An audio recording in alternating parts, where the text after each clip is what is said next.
how to clear your search and watch history on the YouTube app, whether you're using it on Android or iOS. So, let's get started. To begin, open the YouTube app on your Android or iOS devices. If you click on search bar, the search history will shows up. As you can see, these are all my search history. Let's go back to home profile of YouTube. Now, simply tap on YouTube profile icon located at the bottom right corner of the screen.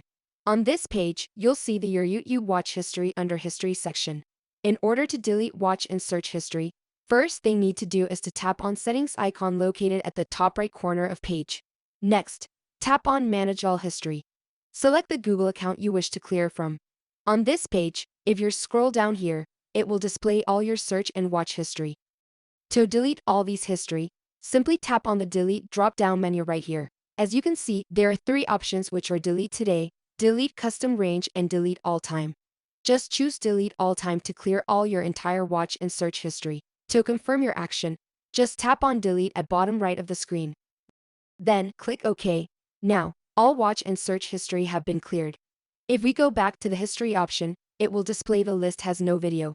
Now, to double check that your search history has been successfully cleared, return to search history option again. And you should see that's now empty. It's that easy. If you found this tutorial helpful, please give it a thumbs up and don't forget to subscribe to Protect Tutor for more useful tips and tricks. Thank you so much for watching. See you in next video.